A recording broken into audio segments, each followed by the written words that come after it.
भाई घर में किसी न किसी को तुमने ये बोलते हुए जरूर सुना होगा, घुटनों में दर्द हो रहा है। सुबह उठते ही बॉडी जम सी जाती है और धीरे धीरे चलना मुश्किल, सीढ़ियां उतरना एक टॉर्चर बन जाता है और बैठना उठना भी एक स्ट्रगल हो जाता है। लोग बोलते हैं एज हो गई है, नॉर्मल है, पर सच क्या है, ये नॉर्मल नहीं है, ये एक कंडीशन है, आर्थराइटिस। और आज मैं तुम्हें एकदम सिंपल लैंग्वेज में समझाऊंगा ये होता क्या है, क्यों होता है और सबसे इम्पोर्टेंट इसे कंट्रोल कैसे करें। चलो सबसे पहले बेसिक्स समझते हैं। हमारे जॉइंट्स क्या होते हैं? जहां दो बोन्स मिलते हैं वो जॉइंट है। जैसे हमारे घुटने, हमारे कंधे और हमारी कोनी, नी, शोल्डर एंड एल्बो। इनके बीच होता है कार्टिलेज, एक स्मूथ लेयर जो फ्रिक्शन कम करती है। साइनोवियल फ्लूइड ऑयल की तरह लुब्रिकेशन देता है। लिगामेंट्स एंड मसल्स स्टेबिलिटी देते हैं। अब सोचो, अगर ये स्मूथ सिस्टम खराब हो जाए, फ्रिक्शन बढ़ेगा, पेन होगा, स्वेलिंग होगी। यही है आर्थराइटिस। सिंपल लैंग्वेज में आर्थराइटिस इक्वल्स टू जॉइंट में इन्फ्लामेशन यानी कि जलन प्लस डैमेज। इसके दो कॉमन टाइप्स हैं। पहला ऑस्टियो आर्थराइटिस जो कि एज रिलेटेड है, यानी कि जैसे जैसे तुम्हारी एज बढ़ते जाएगी ये भी बढ़ता जाएगा। और दूसरा रूमेटॉइड आर्थराइटिस जो कि ऑटो इम्यून है। पर आज हम फोकस करने वाले हैं ऑस्टियो आर्थराइटिस पे जो ज्यादा लोगों को होता है। अब भाइयों, ये तुमको हो जाए तो इसके सिम्टम्स क्या क्या होंगे, यानी कि होने के बाद तुमको क्या क्या होता है, और ये सब अगर तुम्हें दिख रहा है बॉडी के अंदर तो समझ जाना कि भाई तुम्हें भी आर्थराइटिस हो चुका है। अगर किसी को ये प्रॉब्लम्स हो रही हैं, joint pain, specially knee pain, घुटने के दर्द, सुबह स्टिफनेस यानी कि पूरा जाम सा लग रहा है, स्वेलिंग, सूजन आ रही है, मूवमेंट में दिक्कत हो रही है, या फिर चटकने का साउंड आ रहा है, तो इग्नोर मत करो, ये स्लोली वर्सन होते जाता है।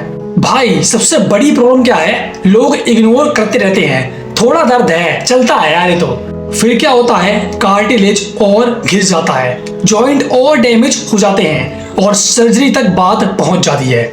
अब मैं तुम्हें प्रैक्टिकल चीजें बताता हूँ। मूवमेंट सबसे इंपॉर्टेंट। गलत सोच, दर्द है तो रेस्ट करो, नहीं। सही अप्रोच क्या होती है, कंट्रोल्ड मूवमेंट करो। अरे भाई साहब, ऐसे ही थोड़ी ना दुनिया में फिजियोथेरेपिस्ट बैठे हुए हैं। एक्सरसाइज करनी है तुमको, simple knee bending, straight leg raises, walking हल्की फुल्की सी। मूवमेंट इक्वल्स टू लुब्रिकेशन और लुब्रिकेशन इक्वल्स टू पेन कम। Simple. Muscle strength, strong muscles equals to joint support. Focus on quadriceps जो तुम्हारी थाई मसल होती है, यानी कि तुम्हारी जो जांघ में मसल होती है, और हैमस्ट्रिंग्स, जांघ की जस्ट पीछे साइड वाली जो मसल होती है उसको बोलते हैं हैमस्ट्रिंग्स। इन दोनों मसल पे तुमको फोकस करना है। Week muscle equals to joint पे ज्यादा लोड। और इन सब चक्करों में एक बहुत ही ज्यादा इंपॉर्टेंट एस्पेक्ट को भूल मत जाना, डाइट। तुमको खाना क्या चाहिए, तो सबसे पहला हल्दी, अदरक, फ्रूट्स एंड वेजिटेबल्स, ओमेगा 3, अखरोट और मछली खाओ, कैल्शियम फूड्स, दूध पियो और पनीर खाओ। और तुम्हें क्या नहीं खाना है, जंक फूड, फास्ट फूड नहीं खाना है, चाउमीन बर्गर, फ्राइड फूड, तला हुआ चीज भी नहीं खानी है, और एक्सेस शुगर, ये जो बूढ़े लोगों को आदत होती है ना चाय पीने की, ये बंद करना पड़ेगा तुम्हें। वेट कंट्रोल, वेट ज्यादा इक्वल्स टू जॉइंट पे लोड ज्यादा, स्पेशली नी आर्थराइटिस में ये गेम चेंजर है। हॉट और कोल्ड थेरेपी, स्वेलिंग हो तो कोल्ड पैक लगाओ, बर्फ को लगाओ उसके ऊपर, स्टिफनेस हो तो हीट को लगाओ, हॉट पैक लगाओ। Simple but effective. भाई एक बात याद रखना, आर्थराइटिस का इंस्टेंट क्योर नहीं होता, पर कंट्रोल 100% पॉसिबल है। और जितनी जल्दी स्टार्ट करोगे उतना डैमेज कम होगा, उतनी लाइफ इजी होगी।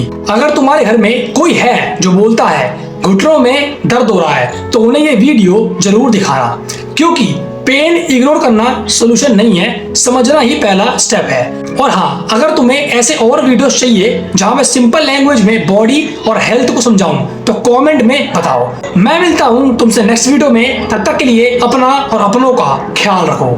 बाय।